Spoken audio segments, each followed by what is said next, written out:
Jake, after 17 years, we're eliminating your position, my boss said flatly. Clean out your desk by end of day.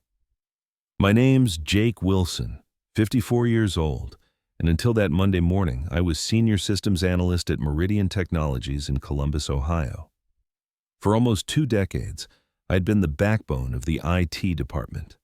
From the dial-up days to cloud migration, 3 CEOs had come and gone while I stayed put, training every new hire, recovering every lost file, working weekends and holidays without ever asking for a promotion or a pat on the back. So when Daniel called me into his office with Vanessa from HR already seated, I knew before he even opened his mouth. The air had shifted weeks ago. I understand completely, I said, nodding once. I walked out without another word. No anger, no pleading. Just quiet acknowledgement. Back at my desk, younger employees glanced at me, then quickly back to their screens. News travels fast. Most of them were coders I had trained myself. Good kids, but they had no idea what was truly built into our systems, or how the older architecture still held everything together. None of them could navigate the custom software I had written or the admin credentials buried 3 layers deep. I began packing my personal items methodically: family photo, the coffee mug my son made in high school, the small cactus that had somehow survived 17 years under fluorescent lighting. Bethany from marketing stopped by, her face tight with concern. "Jake, I just heard. This is ridiculous. You practically built this place." I shrugged. Companies change direction. But without any warning? "After everything you've done?" Her voice was rising, drawing attention. "It's fine," I said quietly. It wasn't fine. But I wasn't going to make a scene.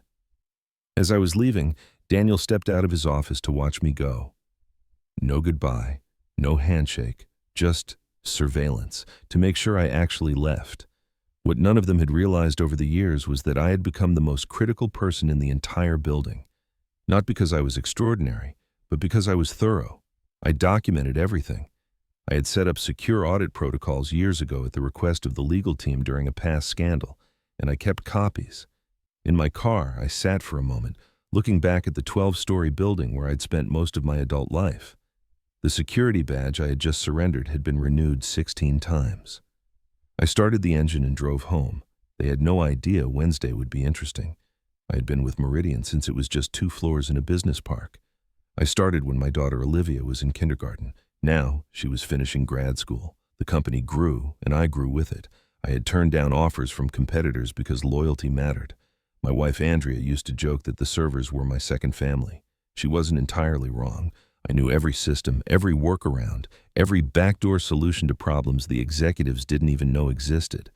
The infrastructure I had built had survived 3 acquisitions, and countless innovations management embraced, then abandoned months later. Daniel became my boss 5 years ago, a young MBA type who called our department IT resources instead of people. He loved buzzwords like streamlining, efficiency, and digital transformation, phrases that usually meant doing more with less. At first, I tried to help him understand our systems, the complexity buried under years of growth and patchwork adaptation. "We need to future-proof," he'd say in meetings, looking right past me. 6 months ago, he brought in a consultant named Jason Phillips. Expensive suit, firm handshake, Stanford degree displayed prominently on his LinkedIn. They'd huddle in conference rooms, lowering their voices whenever I walked by. 3 months ago, I noticed my access permissions being quietly modified. Nothing obvious, just small changes to administrative controls. I could have raised an objection. Instead, I watched, documented. "You seem distracted lately," Andrea said one night as we sat on the porch. "Is everything okay at work?" I nodded, sipping my beer. "Just changes." Nothing I haven't seen before, but these changes felt different. I was being sidelined in meetings, left off email chains about system upgrades. Younger team members were assigned projects that normally fell to me. Then I found it. A company-wide memo about modernization initiatives, never shared with me. It outlined a complete restructuring of the IT department under new leadership. Jason Phillips. My position wasn't even on the organizational chart. That same day, I discovered something else. While running a routine security scan, one of those background tasks no one else bothered with, I noticed unusual patterns in our financial software. Regular transfers to a vendor I didn't recognize, Apex Solutions Group. A quick search showed it was registered just last year. The listed address? A UPS store. The payments had started small, but they were growing each month. I didn't say anything, just noted it, copied the records, and kept watching. Sometimes the quiet man in the corner sees everything, precisely because everyone thinks he sees nothing. The morning after I was let go, I sat in my home office staring at my personal laptop. No alarm had woken me, no commute waited, just silence, and the weight of what had happened. Andrea brought me coffee, setting it beside me without a word. After 19 years of marriage, she knew when I needed space. "I'm going to the store," she said eventually. "Need anything?" I shook my head. After she left, I unlocked the bottom drawer of my desk and pulled out a flash drive, one of several I kept secure. Company policy strictly prohibited removing data, but years ago, when the legal team needed an audit system for tracking potential insider threats, I'd been clear about needing off-site backups. They'd signed off on it, then promptly forgotten. I plugged it in and began reviewing the files. Internal emails, meeting minutes I shouldn't have had access to, financial records normal employees would never see. And there it was. A full history of payments to Apex Solutions Group, nearly $1.8 million over 18 months. The approval chain led directly to our CFO, Brian Wilcox. I dug deeper, cross-referencing dates and figures until the pattern emerged. The payments matched perfectly with a series of software license renewals used company-wide, but the amounts were inflated, sometimes 15%, sometimes 20%. Small enough not to raise immediate suspicion, large enough to accumulate into millions. I pulled up the business registration for Apex Solutions Group. The listed owner was Thomas Wilcox. A quick social media check confirmed what I already suspected: Brian's brother-in-law. They were siphoning company funds through fake markups on legitimate expenses. I leaned back in my chair, something shifting inside me.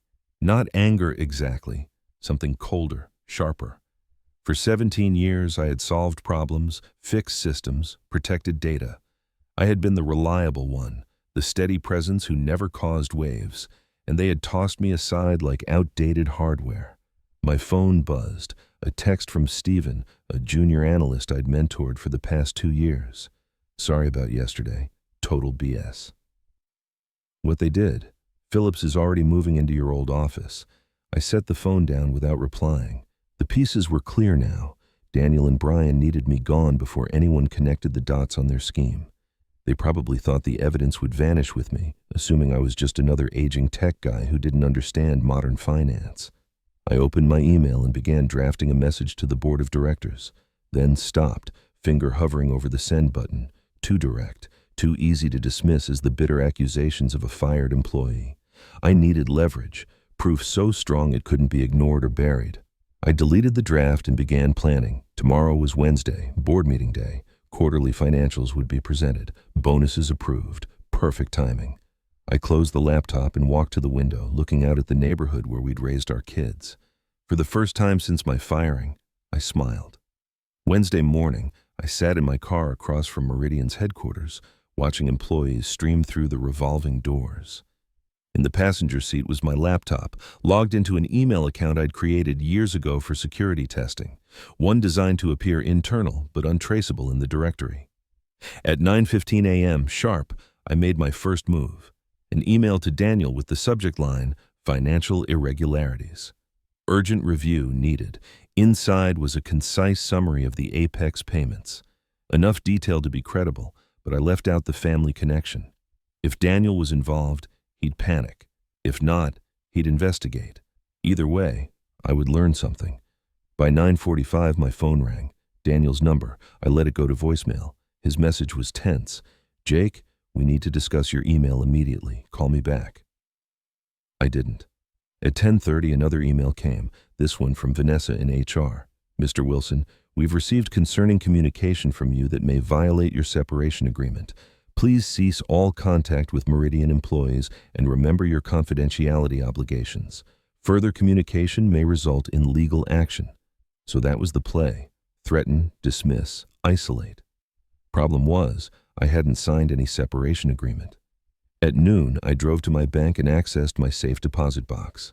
Inside was another backup, older but containing critical records. Among them were the original security protocols I had designed, including logs of who had access to what systems and when those privileges were granted. According to those records, Brian Wilcox had personally requested expanded access to the financial approval systems 18 months ago, right when the Apex payments began. Back home, 3 more missed calls blinked on my phone. Daniel, Vanessa, and now Jason Phillips. I hadn't expected him to be pulled in this quickly. Interesting. I checked my personal inbox, an urgent message from Stephen. Jake, they're saying you sent some crazy email about fraud. Phillips called an emergency meeting. Everyone's talking. They're pulling your access to everything, even historical logs. We can't do our jobs. What's going on? Poor kid. Caught in the crossfire. I sent a short reply. Don't get involved, Stephen. Just watch. At 3 p.m., my home phone rang, a number I hadn't used for business in years. I answered, but said nothing. Jake, it's Brian Wilcox. His voice was calm, controlled. We should talk about your concerns. I think there's been a misunderstanding. Is that what you call it? I asked. Look, transition periods are always messy. If you have questions about finances, there are proper channels. The board... I cut him off. The board doesn't need to be bothered with operational details. That's your line, isn't it? Silence. Why don't we meet tomorrow? Just you and me. We can clear this up, Brian said. Sorry, I'm busy tomorrow. Besides, I think the board would be very interested in Apex Solutions Group and your brother-in-law. The sharp intake of breath told me everything. You're making a serious mistake, he said finally. We can make this right. Generous severance, references, whatever you need. Goodbye, Brian. I hung up. Within 10 minutes, an email from Vanessa hit my inbox. Suddenly, my severance had doubled, with a confidentiality agreement attached, one that barred me from discussing any company matters.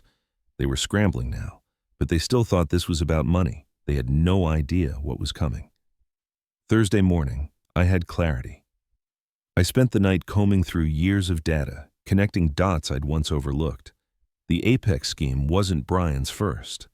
3 years ago, shortly after he became CFO, another pattern had surfaced. Consulting fees paid to a firm called Lakeside Business Solutions. Different name, same setup. Inflated invoices for services partially or never rendered. I traced the registration.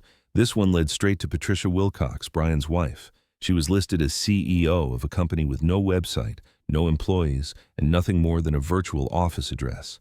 But the bigger revelation came from email archives. Daniel hadn't just known about these schemes, he had helped facilitate them. In return, his department received budget increases while others faced cuts.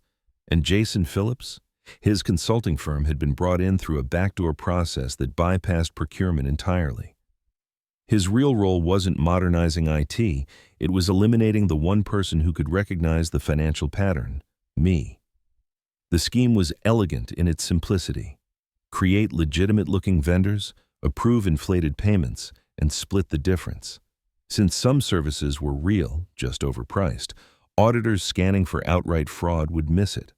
Over 3 years, they had diverted nearly $4.3 million.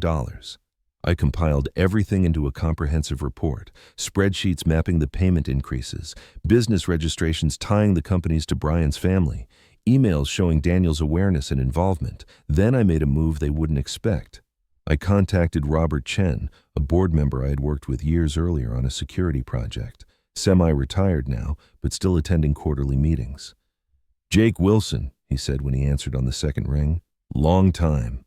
Heard you left Meridian. Not by choice, I replied. Robert, I need 15 minutes of your time. It's important silence on the line. Then, this about why Brian and Daniel have been huddled together looking stressed?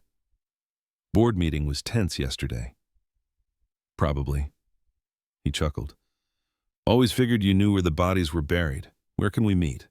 An hour later, we sat in a park 3 miles from headquarters. I handed him a sealed envelope containing a printed summary and a flash drive. "That's everything," I said. "Dates, amounts, connections. I'm not looking for my job back. I'm not looking for money. I just want the right people to know Robert studied me." "Why come to me?" "Because you actually read audit reports. I've seen you in meetings. You ask questions." He nodded slowly. "There's an emergency board session tomorrow. Finance committee review." "Convenient timing. Jake." He pocketed the envelope. "If this checks out, there will be serious consequences. I'm counting on it." As I walked back to my car, my phone buzzed with a text from Andrea. "Someone named Jason Phillips came by the house looking for you. Said it was urgent. I told him you were out. They were getting desperate. Good." That afternoon, I received job offers from 2 competing firms, both for senior positions above my old role, each with hefty signing bonuses. Word had spread about my sudden availability. I ignored them. This wasn't about finding another job. It was about finishing what they started. That night, using credentials that should have been revoked, but weren't, thanks to a sloppy transition by Jason, I accessed the company's email server one last time. I scheduled a message to every board member to be delivered at 8 a.m. the next day. Subject line: "Before you approve Q2 bonuses, read this. Attached, my full report." Friday morning dawned clear. I sat on my porch with coffee, watching the neighborhood wake up. No alarm clock, no commute, just waiting. At 8 a.m. sharp, my email fired to the board. By 8:17, my phone lit up with numbers I didn't recognize, assistants scrambling to reach me. I let them all go to voicemail. At 9 a.m., the Emergency Finance Committee meeting began. Robert Chen would be there with my evidence, watching reactions as my email detonated across the boardroom. At 9:32, Stephen texted me, "Police are here. Wilcox and Daniel being questioned in conference rooms. Phillips looks sick. What did you do?"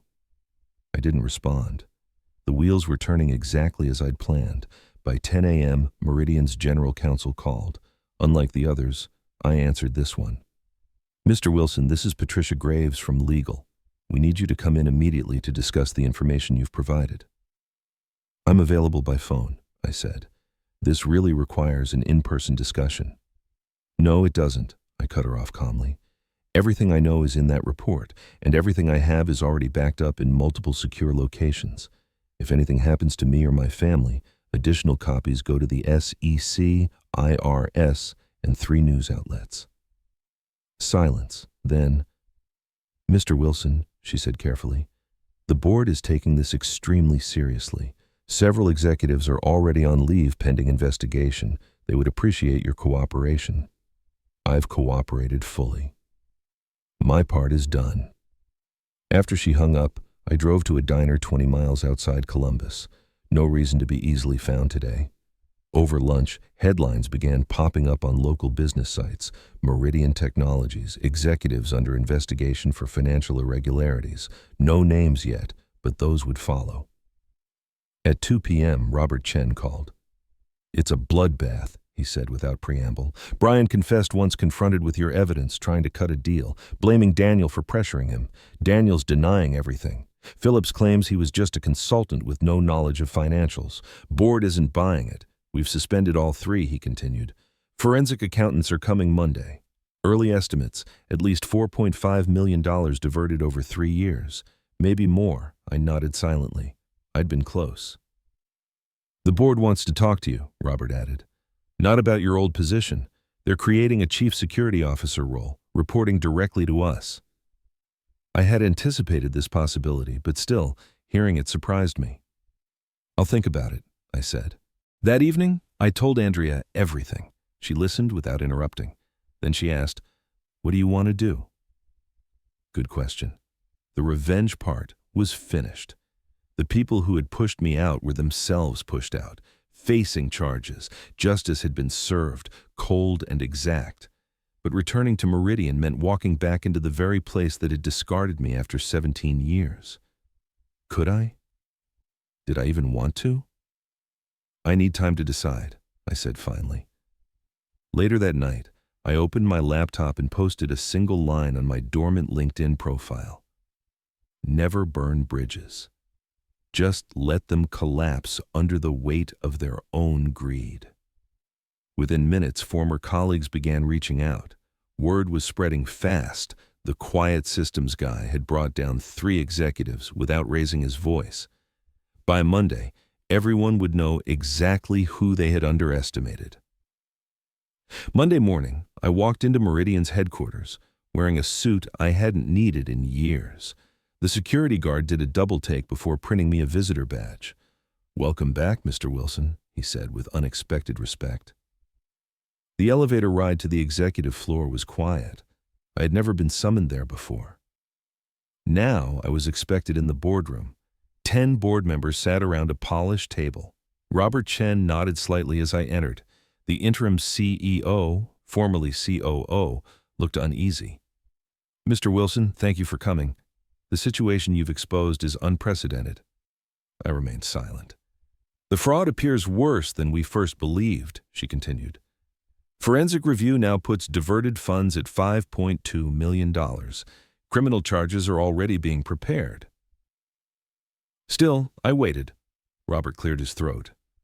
"Jake, the board has unanimously voted to create a new executive position, Chief Information Security Officer, full executive privileges, reporting directly to the board. We'd like to offer you the role." I set my folder on the table. "Inside, you'll find my conditions." "Non-negotiable." The CEO opened it, scanning quickly. Her eyebrows rose. "Full audit authority across all departments, independent budget, veto power on financial technology decisions." I nodded once. "This is unusual," she said. "So is embezzling $5.2 million, I replied. "That happened because no one was watching." "Now someone will be." The room fell silent. "You have until noon," I added, standing. "I have other offers." As I turned to leave, Robert asked quietly, "Did you plan this all along, Jake?" I paused at the door. I didn't plan to be fired after 17 years. Everything after that, just me doing what I've always done, identifying system vulnerabilities and implementing security measures. At 11:47, they called. They had accepted every condition. 6 months later, I sat in my new corner office reviewing quarterly security protocols. The view overlooked the Columbus skyline, a daily reminder of how much had changed. Brian Wilcox had pled guilty to multiple fraud charges. In exchange for cooperation, he'd receive a reduced but still significant sentence. Daniel was fighting his charges, insisting he was unaware of the scheme despite the evidence. Jason Phillips had fled to Brazil, but extradition was already underway. Most of the money had been recovered, enough that the company avoided collapse. My former team now reported to me, though I had promoted Stephen to oversee daily operations. The kid had potential, just needed someone to recognize it. A knock at my door drew my attention. Andrea stood there smiling. "Ready for lunch?" I nodded, grabbing my jacket. As we walked through IT, conversations quieted briefly. Not out of fear, but respect. These people knew what had happened. They knew I could have destroyed the company instead of saving it. In the elevator, Andrea squeezed my hand. "Happy?" I considered the question. The anger that had fueled me in those early days had faded. What remained wasn't exactly happiness, more like satisfaction, completion.